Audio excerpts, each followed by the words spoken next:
Hi, everyone. It's Jen DeWall. And on this week's episode of the Leadership Habit Podcast, I sat down with Brad Reed to talk about building resilience and creating psychological safety on your team. Brad is an executive wellness and performance coach who, after spending years suffering from mental health issues and severe chronic pain, healed himself, changed his life, and moved to Asia. He is currently an executive coach and is the founder of Repurpose You, a coaching and training business that centers around optimizing the happiness, well-being mindset, and EQ for leaders and professionals, which helps to improve team dynamics and psychological safety and optimize individual and organizational performance. I hope you enjoy our conversation where we discuss the foundation of creating psychological safety, as well as what tips and techniques you can do as a leader to make sure that your environment is a place where all feel comfortable to thrive.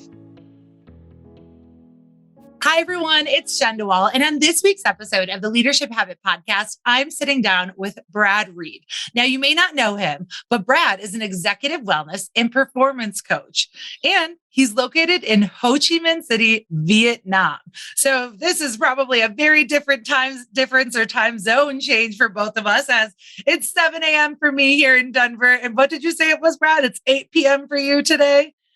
Yeah, but we make it work, right? That's the great thing about this is that, no matter where you are in the located, leadership is the thing that bonds us. It's the experience and it's the challenge that many of us can relate to. And it does truly transcend cultural borders. So Brad, welcome to the show. Could you go ahead and just tell us a little bit about yourself? Thank you so much, Jen. I think it's a real pleasure to be here. And thank you for the introduction. That was very kind. A little bit about me, if I can make it short, is, again, I'm an executive wellness and performance coach, and I'm based in Ho Chi Minh City, although I do have clients globally that I see one-on-one. I founded a business, Repurpose You, and it's my goal with Repurpose You is to empower people to remember their deepest potential. It's really focused on deep personal growth and development to live a more fulfilled, purpose-driven, and happy life. So I do that with individuals, and at the organizational level, I help leaders, managers, professionals improve performance by understanding the science of well-being, happiness, growth, and change. And that's a beautiful combination because when we look inside of organizational performance, productivity, we find that what underpins all, if not most of that, is our state of well-being, our team dynamics, the way we communicate, and most importantly, of course, the way we feel. And so we optimize ourselves, we optimize our team. Most of the challenges at the organization are then they take care of themselves. And the ones that remain are far easier to deal with. That's a little bit about me. Thank you so much. Yeah, I feel like I need to optimize myself. There are so many things, especially here coming out of the tail end of summer, feeling like maybe, I need a reset. And so I love that word of optimize, of really coming to your true potential. Today, Brad and I are going to be talking about understanding how you can build team resilience, which, and we're also going to be talking about what comes with that. If we want to have a resilient team, we've got to create an environment for them to thrive. So we're also going to be talking about building psychological safety, which obviously has been so important, through the pandemic. And it's going to continue to be as many of us are going back into lockdown again and the world is continuing to change. But prior to that was so important and maybe not given the attention that it deserves.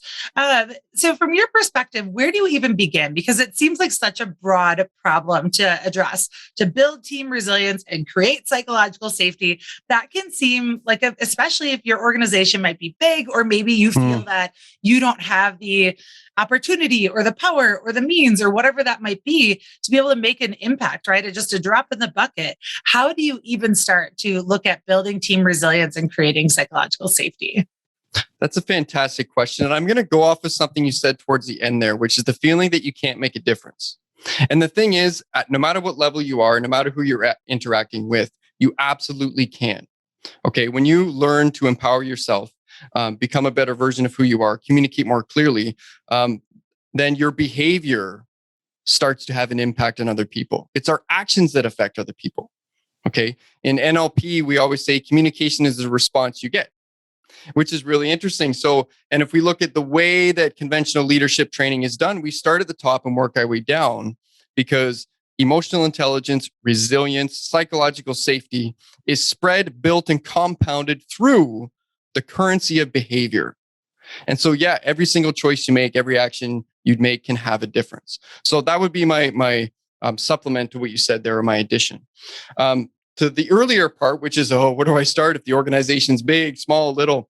Well, if it's a smaller organization, you're in a better position because you're forming and forging your culture as you go. And you have a little bit more, in essence, control, or a little bit, you're in a better position to make changes faster and to bring in the right people who match your vision, your mission, your purpose. If you're trying to build a team that's high performing at larger organizational levels, well, training, coaching, consulting.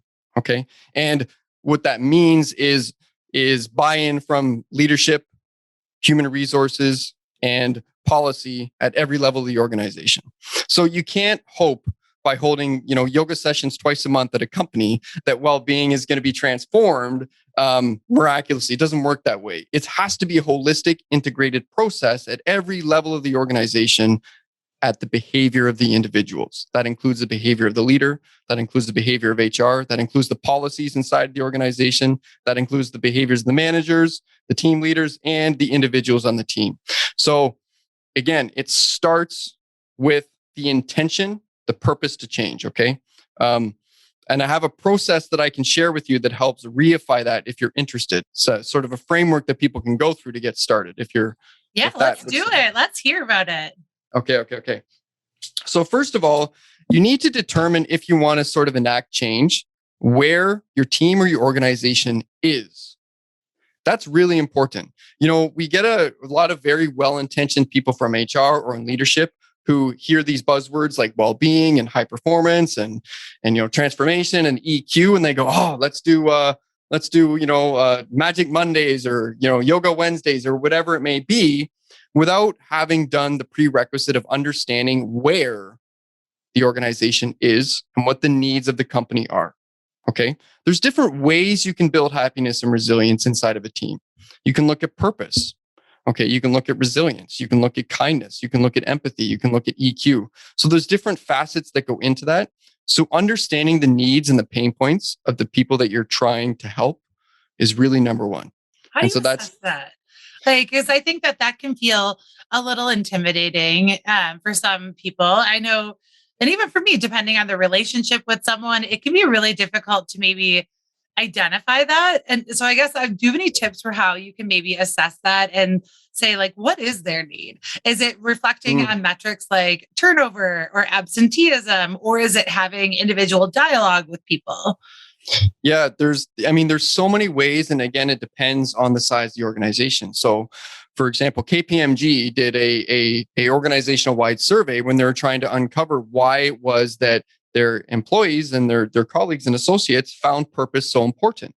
Why was that such a key ingredient for their overall ability, for their overall drive and motivation to work at KPMG? And so they administered system-wide surveys and got feedback from the entire organization to understand the answer to that question. So at the organizational level, the large organizational level, you can do internal surveys. For smaller companies, something as simple as a Google survey, 15 questions. What do you feel is missing in the workplace? Do you trust leadership? How well do you get along with your colleagues? How able are you to express your true opinions? So even something as simple as a Google survey, an anonymous Google survey that you can send out to the team, gives HR and whoever may be looking at implementing something new some metric to go by. There's also plenty of companies, I won't name them all, we'd be here all day, who do psychological safety surveys, emotional intelligence surveys, and assessments, which can give you an idea of where your organization is at the level of emotional intelligence, psychological safety, resilience, and performance. And so there's all kinds of ways. But again, you want to pick the one that's most conducive for the size of your organization and the makeup of your organization as well. Sure. No, that's like, I love, the conversation around this of how do we figure out why? Because I think it just gives us the opportunity again to continue to adjust our mindset. And I think many leaders today are still working through that voice, maybe that says emotions don't exist and people should be happy that they have a job, especially right now where there's a lot of economic uncertainty, depending on where you are in the world. It can be hard for some organizations or leaders to even acknowledge that starting with who the individual is the right starting point, because there's the piece of they should just be happy that we're here. Sure. That's like me saying, Jen, water isn't wet. It's just the emotions are so critical and key to our performance. And I'll give you some interesting metrics. I mean, 95% of our decision making is done at the unconscious level, and our value structure is located in our limbic brain, which is our emotional brain. Okay, which is fascinating. A lot of other things that we don't realize is that, again, the ability to have higher empathy is one of the key factors in leadership development today. When I say leadership development, I should say actually leadership progression. If you look at the causative relationship between emotional intelligence development and how high you rise in an organization, it's crystal clear that to be a successful leader in 2021 and beyond, and over the past several decades, you need a high level of EQ and EI. So the data is crystal clear. That's the thing. There's no ambiguity in what the data is telling us. If you look at longitudinal studies, global studies, where you're looking at emotional intelligence development on the x-axis, performance on the y, you see companies that develop EI and EQ, same, interchangeable. Performance it improves across the board. And so it is fundamental and vital, and it's crucial, and we can't escape it. And there's different techniques that I use in my workshops to give people sort of an implicit, intuitive understanding of why this is, and then they can't escape it because they felt it and they realize, oh, yeah, okay, I can't escape my emotions. But the data is crystal clear. So, yeah, emotions exist at work. I mean, I love this. I'm passionate about saying about like getting this out there. It's not obvious. And there are a lot of people, as we do this work on understanding empathy and understanding how to create psychological safety and understanding emotional intelligence, it's just that important reminder that we just have to stop shutting down emotions, and we've got to start using them as a beautiful indicator for how we can forge deeper connection. So your first piece of like how we begin is understanding where we are. What's our second step? Yeah. So once you understand, you want to implement something. Okay. So the idea of implementing whatever you do, you want to make sure that something's done. So wherever your need are, address the need and implement something, whether that's, it could be a wellness program that's 6 months long, or it could be something like a 4-day EQ training or offsite training for leadership development around emotional intelligence, something like that. It could be team coaching, or it could be a policy change. Okay. So again, based off the need from the initial survey of understanding and meeting your team and your organization where you are, then implement something that's most conducive to try and rectify that problem. Okay. And whatever that is going to be, again, very unique to each organization. So I've seen some organizations that, for example, their biggest issue was employee dissatisfaction, high turnover rates. And so what they did was they installed a 1-year wellness program that was very multifaceted. It had eating, yoga, mind, body, reward systems, achievement, everything you can almost imagine in a wellness program. And turnover went from 35% to 20% in 2 years. Isn't that wonderful? Right. That was a great strategy. And so again, in Ho Chi Minh City, Vietnam, a lot of companies, they've taken a family first policy. So when COVID hit, it was, we're not terminating our people. We're keeping everybody, even if it's a reduced salary. And that was something that was addressing the need, because the need at the time was, I want to have a job that gives me meaning. I enjoy this position. And they didn't want to demoralize everybody else in the organization by terminating people. So they went in the communal effort and said, look, we're willing to keep everybody if we can take a wage cut of 20%, for example. And that really galvanized and codified and brought everybody together in a meaningful way. It created that community, that family feel inside of the companies, and people still performed well. In fact, in a lot of the instances we saw here in Ho Chi Minh City, the companies that did that performed better. Okay, they performed better during the COVID crisis the first time it came here than they did before, which was a really fascinating outcome. So again, implement something based off the needs of your organization, your people, and your teams. And that can look different for every organization. Crestcom is a global organization dedicated to developing effective leaders. Companies all over the world have seen their managers transformed into leaders through our award-winning and accredited leadership development programs.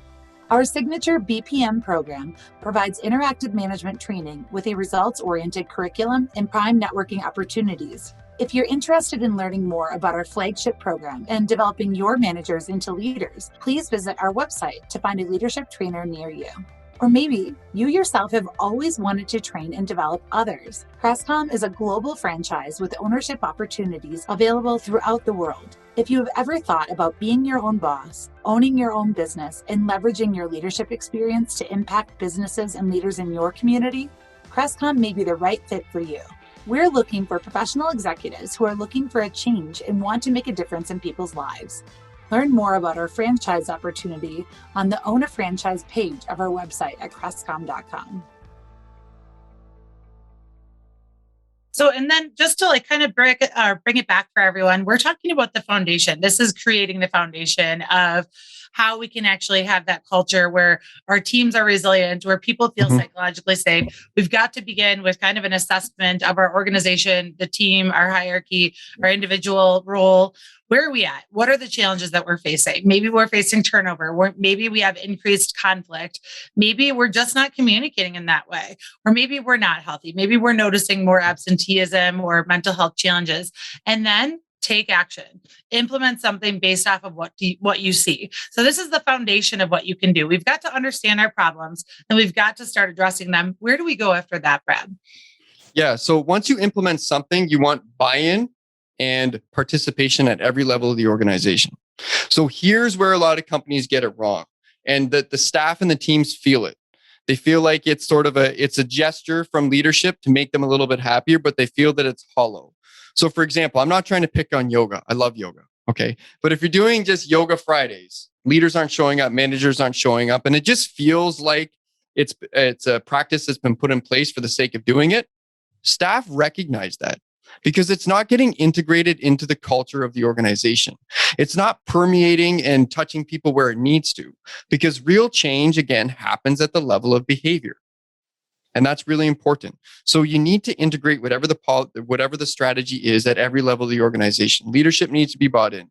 Management's bought in. HR's bought in. Policy changes reflected. Activities reflected. And ultimately, most important, you see a change in behavior with everybody. And then it becomes part of the cultural ethos. I mean, humans were tribal creatures. Monkey see, monkey do, okay? It's really quite simple. When 3 people in a team start behaving differently, the 4th and 5th are far more likely to do it. And so again, these concepts are spread through the currency of behavior. And it's crucial, in particular at the top leadership, that they have buy-in and they're participating as well. So that cannot be underscored. It's absolutely essential and it's super, super important.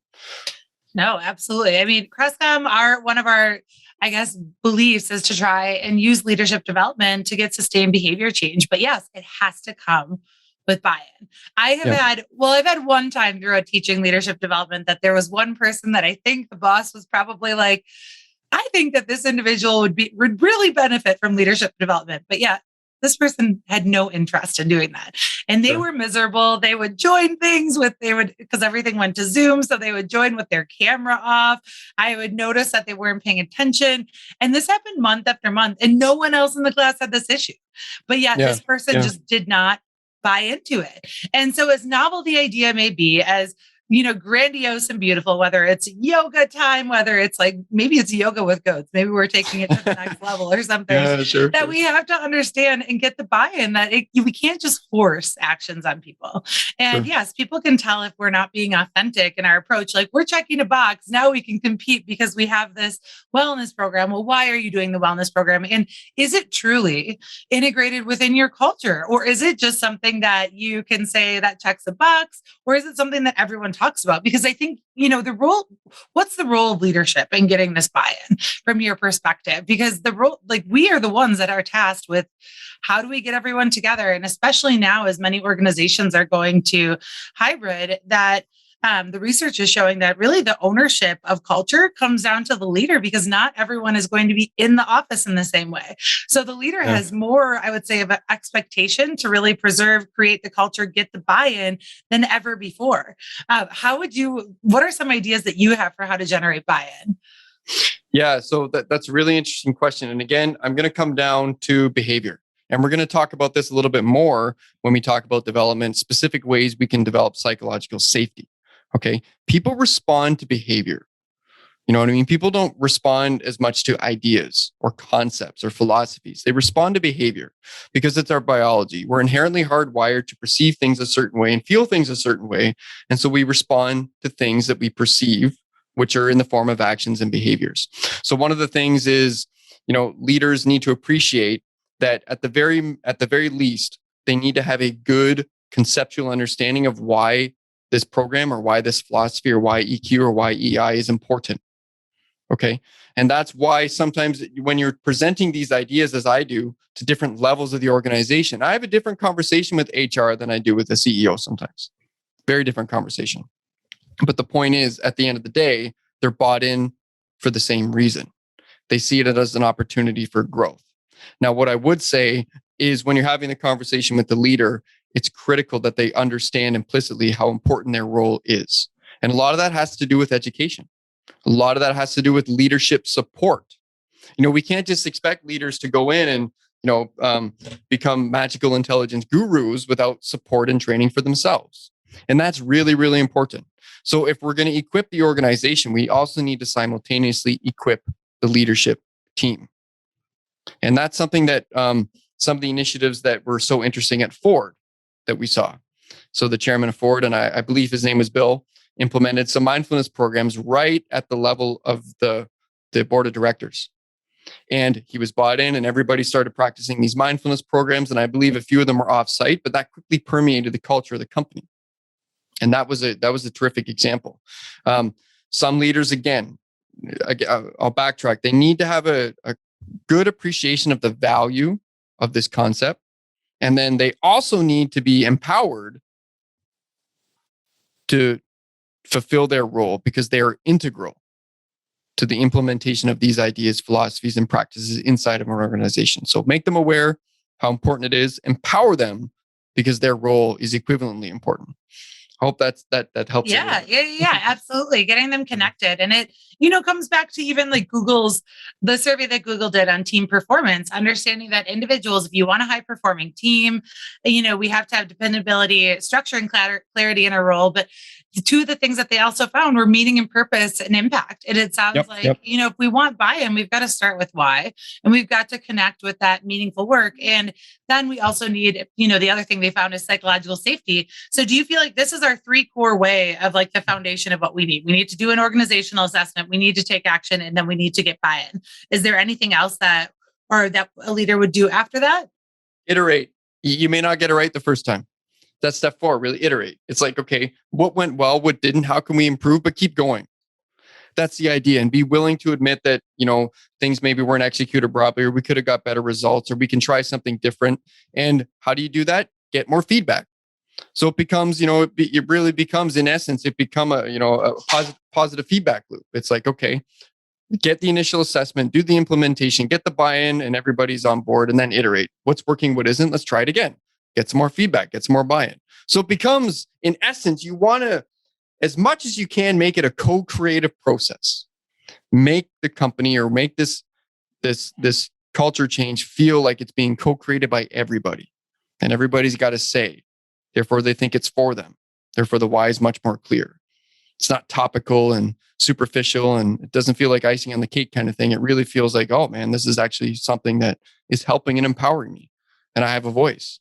And things didn't go well, but they're trying. They admitted some fault and they keep going. So that would be my suggestion for that. Yeah. So it sounds like if we're making an iterative process, then we're also just completing this process simultaneously or again and again. Like you want to, It's not a set and forget, right? Human needs change. The pandemic showed us that there can be a total disruption to the way that we work, the way that we live. And we've got to be able to build in processes or feedback loops so we can address those real-time challenges and changes. So then starting back with that assessment, where are you at? What are you trying to be? What are your challenges? And going from there. And I just love, again, the reinforcement that we have to continuously ask for feedback. And Sure. there was someone that I had interviewed, Hillary Blair, on a past podcast episode. And one of the things, her background is in theater. And one thing that's very, very common, and I believe, hopefully I'm saying this right, but is that, in a cast, it's very common to openly share feedback because that's how together you put together a great performance. But yet, and there's open and honest feedback. There might be someone that might give you feedback that, oh God, like they might actually give you the real deal of feedback that you need to hear to help the whole performance go off. But yet, when you bring that into corporate culture, sometimes people get afraid to get feedback or there's too much ego and we don't step back and look at that big picture. And I think that was just a good reminder again that we've got to get more comfortable giving each other feedback and to not be afraid of it, understand how to receive it. I get feedback all of the time, and I'm sure you do too, from being more in a setting where you're just, I guess, more publicly, like not like a celebrity, but like publicly recognizable, right? Like you're doing webinars, you're doing things that, many people might see of you. And then there's a lot of opinions about who you are. And some of those opinions are really, really helpful. And there's great feedback. And then there are some that I don't necessarily jive with. I'm glad that someone took the time to do it, but I maybe won't follow it. But we have to get okay with building that confidence to say like feedback is just an opportunity to do better. I think that's such an important point. And like I said, the two pillars of today's conversation is resilience, which by the way, you and I are talking about that right now. Okay. You empower the organization to improve wellness, happiness, then resilience is a byproduct of that. You know what I mean? It emerges from people feeling safe, people feel bought in, people having a sense of purpose. It's an emergent property. Resilience is a state of being. And so when people feel safe, when people feel they have a voice, when people have that sense of purpose, when people are communicating, then resilience is a byproduct of that. So just for the listeners, it may not seem that Jen and I have addressed that question directly, but we have. And so I just wanted to touch that. And the idea of feedback is critical and foundational to our second point, which is psychological safety. And that's a really interesting can of worms in itself. Yeah, let's talk about it. How do you build psychological safety? Because we know that we've seen it. So I just referenced Google study, which many of you are likely familiar with, all about what they found of the 5 characteristics of a top performing team, that psychological safety was one of them. But then Microsoft also did another survey from the Microsoft Work Trend Index where they found a supportive culture, which I'm going to go ahead and say again, that comes down to psychological safety. Do I have a place that, people care about me and they don't just care about me for what I do, but they care about me as an individual. So we know the research is there that psychological safety still relatively a newer concept, right? I know that when I started my leadership journey 20 years ago, they weren't talking about psychological safety. They just weren't. And so it's still, I'm going to call it relatively new and maybe a newer expression to some than others. But how do you begin to address psychological safety? Because that is big and it's so important if you want to maintain your engagement, if you want to reduce turnover, if you want to get buy-in and accomplish your goals. People have to feel safe and secure at work. Sure. What I'm going to do is fundamentally, I'm a coach and I love to ask questions. So I'm going to ask a question to you and to the listeners, because I think this will reify it for them at a more experiential, emotional level. And so Jen and anyone listening, imagine inside your team or organization, you could share any idea, any concern, any thought, any problem, any feeling with anyone on your team, including your leader. Just take a moment and, if you can't imagine what that would look like or what that would feel like, more importantly. And as a follow-up, how empowered would you feel? What kind of communication barriers could that overcome? And how quickly could you solve problems? And I use those questions to bring it home because how many communication issues are because things are not being communicated to begin with? Sure. Right? I think people just aren't being raw. How many problems aren't solved because we don't get to the root cause and we're dealing things at a topical level? How many conflicts are created because people are misunderstanding each other and there's so much more under the surface that's not getting expressed? How much is performance lowered when people feel disempowered and they don't feel inspired or motivated to share their real ideas? And for everybody listening, remember in today's economy, a human capital is a critical component. The idea of the knowledge economy, which is ideas, idea sharing is so fundamental to innovation and creativity today, because that's the cornerstone of where the future is going. It's ideas. The idea of human capital as labor, physical labor, is quickly fading away. But the idea, at least in the developing countries, and so what's left? Human capital as ideas. So the free flowing of ideas is essential in a team in order to increase creativity, innovation, and competitiveness. So having a culture which nurtures and supports that is absolutely essential. So those of you who are listening who are a little more analytical, looking at KPIs, ideas are results, innovations results, creativity's results, navigating challenges results, makes you more competitive. But you don't grow green plants in terrible soil. Okay, it doesn't work that way. So the soil that cultivates that kind of free-flowing expression of ideas is psych safety. And it's a roundabout way of, and I'm going to get into how we build that now. But I just wanted to start with that because I want people listening to appreciate that on an experiential level on what psychological safety is or what it could be when it's done right. Yeah. Absolutely. Like I found myself as you were asking those questions being like, yes. Yeah. And it's, and sometimes it's not even like this. Because psychological safety doesn't have to look like maybe just feeling like, oh my gosh, I'm afraid to share my ideas. That is one piece of it. But psychological safety can be like, I don't know, like last time I shared an idea like this, it didn't go well. So I'm just not going to do it anymore because I just don't want to engage in it. So it doesn't have to be that deep. So just as people are thinking, this can sound like a very heavy topic. If we're looking at behaviors, it could just be someone that's like, I'm not even sure if this is worth messing with anymore. And when we do that, then yes, like it changes our ability to adapt. It changes our ability to address challenges. I think the piece that happens for me most often in an organization would be feeling like over time, your ideas aren't heard, they aren't valued. And so then you just stop. And you just kind of watch, you're like, not my circus, not my monkeys, however that expression goes. And you just kind of watch as like an onlooker and say, well, just give me my marching orders and I will go and do this. And then that's a very disenfranchised way of maybe living and doing my role. I want to say that because I do think sometimes people think of the concept of psychological safety as like, really, really heavy. Like we have to make sure that we're addressing that emotional component. It can be small actions that we're telling people we don't care. Yeah, sure. And the idea is psych safety can be easy to build, but even easier to break. And we're going to talk about that a little bit. Let's get into it.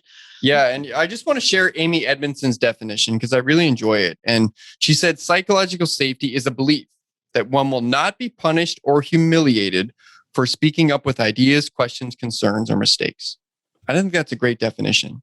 And if we look at, and again, to reify what psych safety is, let's look at psych danger. So psych danger is fear of admitting mistakes. It's blaming others. Team members are less likely to share different views. And this allows group dynamics to affect it leads to poor decision making, and then that whole loop repeats. Then you get more fear of admitting mistakes, etc. Psych safety. People are comfortable admitting mistakes. They're okay learning from failures. It's normalized. Everyone openly shares ideas. It's part of the culture. And then you get better innovation and decision making. And the study that you pointed out before, again, psych safety was not only a part of that, it was foundational and by far the most critical component, which was a really interesting result from the study that they did. And so it really is the most significant predictor of high performance teams. And it is, in essence, the edge. Some of the ways that we can build that directly through behaviors that we can start doing immediately. And I'm going to first talk short-term strategies and then long-term strategies. Okay. Some short-term strategies are really quite simple. Okay. So like modeling fallibility. And so what a leader can begin to do, or a manager can begin to do, or the team can begin to do is admit that they don't have all the answers. And what that does is it creates a culture where there's permission to help people. Jen, if I need your help and I say to you, I need your help on this, or I might miss something, you're bought in to help me. And I'm acknowledging the fact that I need you and you need me. I could say, I'm not so good at details, Jen, so your job is very important. You're far more detailed than me. That's what I need you for. So invite the input. and just be candid that you can't do it alone. That's a great way to model fallibility and vulnerability. Two, I have lots of tips here, but embrace messengers. When people speak up, so when people speak up, point to problems and offer ideas and concerns, even if it's sometimes contrary to status quo, thank them and make it a very positive experience for them. So you want to reinforce that in a very positive way. If somebody's voicing a concern and opinion, encourage it. Thank you so much. That's really appreciated. Awesome. Never punish the messenger. Embrace and celebrate the messenger. Like you said earlier, be open to feedback. Number one problem I get in management training, Jen, they always say, Brad, how can I build a culture of feedback? And then they immediately, what they do is I train them on it. I see them a month later and they come back and they say, nobody's doing it. They're not listening to me. And I say, are you accepting feedback first? They say, no, I thought everybody else did. I say, no, you have to model it and be open to it yourself. That's something you can do and behave in a way that says, and invite it. What can I do differently? How can I do better? Guys, what can we do differently next time? How can this project go more smoothly? So be open to feedback personally and professionally about tasks and about yourself. And I think, I just want to, I'm going back to maybe my 20-year-old self when I think about embracing messengers. I worked at a culture where, and I wouldn't say it was broad, like this was maybe a systemic issue throughout the organization, but I will say it was in the specific department that I worked in. But even just sharing suggestions or opinions, I cannot even tell you how you would think. And I had worked at this organization. I had done 4 years in 2 different areas. I'd had a lot of success. And then all of a sudden I found myself in a new division with new leadership. And what I found there is that there was so much ego. Much ego, that the ego from the executive leadership at the top really shut down any ability for anyone to offer ideas. When you would offer ideas, I cannot tell you how many times that I would get the look of, do what I told you to do. And that's just so disenchanting. And then it also would be like in my head, I'm like, why are we doing some of these things? Or explain the why to me in a way that I can understand it. Because for the workload that you're wanting, this is going to be something that we're going to do for a week. Like, is this realistic? Is it actually going to be executed? Probably not. Or I think of just different things, and I can think of this leader, and they just were never receptive to things. If it did not come and originate from their own idea, it could never work. And matter of fact, if you had something contrary or something that wasn't in alignment, then you were seen. And that's why I was seen as kind of like this black sheep, like, oh, Jen, like you're just trying to ruffle the feathers. You're not falling in line. And I mean, I know our listeners have heard, I've gotten experience from that same organization or feedback that's like, you need to be more vanilla and more of a yes man.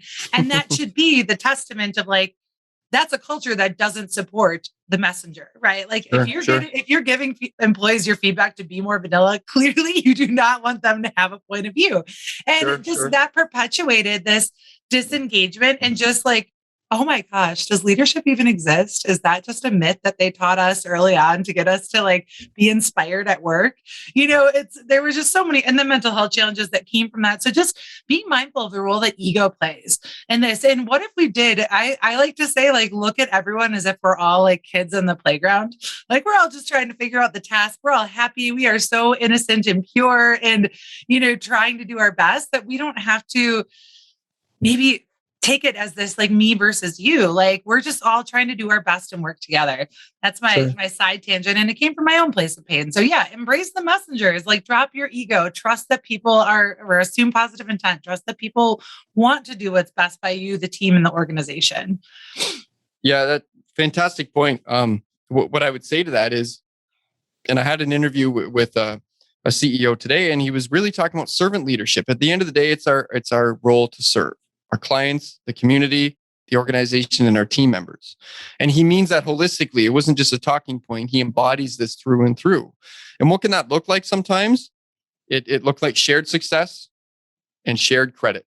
So if you have someone who wants all the credit, wants all the accomplishments, wants all the fame, it's going to disempower the people around you. Give people give people successes, give them quick wins. And then they go, okay, oh, that was my idea. Wonderful. Because sometimes in leadership, their suggestion becomes a commandment. So allow people to own their own ideas and give them credit for it. Really shared credit is wonderful.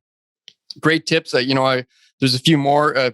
A long-term stuff, which really helps in all of this, in particular, if you want to build high-performing teams and organizations, is building self-awareness and self-regulation. Understanding yourself is extremely important to growth. You know what I mean? A lot of this stuff is topical and behavioral, but if you start to build self-awareness and self-regulation, the application of everything that we just said comes so much easier. It's just a byproduct of who you are and who you're being. And so the development of EQ and EI in organizations is a big part of what I do, is really, really important. It's crucial. Managing emotions and staying calm is essential for engagement in building psychological safety. Because let's admit, Jen, and you're right, I've received a lot of feedback. When you're not used to it at first, it can hurt. And you have to find ways to deal with that, which requires self-awareness, self-regulation. And so those would be my quick and long-term strategies for building psych safety. And I've done quite a bit of research, a lot. And I've looked at all the meta-analysis and the major leading studies in the world to sort of encapsulate this into a couple phrases that make sense for people. And I call it Brad's not so boring summary of the research. Okay. So I'll save you the boring analytics and all the stuff that I had to read to get to this. But in short, and I'll define one more term too here: psychological capital. That's individual performance. That's the individual resilience. Psychological capital is made of 4 components: self-efficacy, or the belief people have to perform and do well, the confidence they have in themselves; hope, resilience, and optimism. And so it's so important to make sure that the individual has a lot of hope, a lot of optimism, a lot of resilience, and a strong sense of self-efficacy.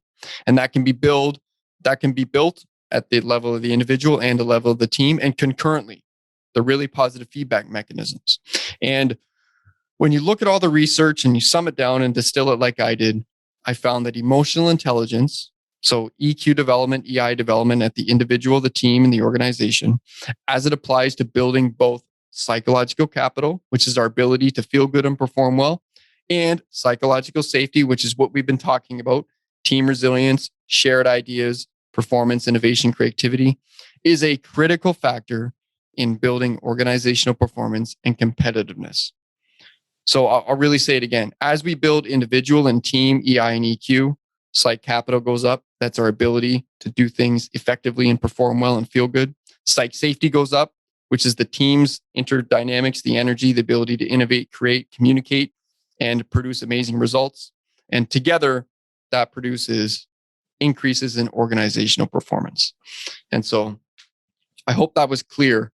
Yeah. And it made sense. And I think, just as a reminder, when we're talking about psychological safety, I loved the strategies. Admit that you don't have the answers. Like, show that you're human. People want to work for humans, not robots. Yeah, sure. And embrace that messenger. And then also you had suggested, like, the long term, like, as an individual, you've got to take responsibility for how you show up. You have to also understand the role that your ego plays in things. I know that in my 20s in my career, I was far more egocentric than I am today. I don't necessarily need all the credit. I don't even do great with accepting feedback, positive feedback anymore. Cause I'm like, what do you need me to do better? But understanding that it's on us and that we can change the way that we work. We can change what work actually feels like is when we start with ourselves. And my work as a coach, and it's similar for your work as a coach, it's starting with understanding our choices. How do you want work to be? Work can be the thing that you loathe, or it can be the thing that you love.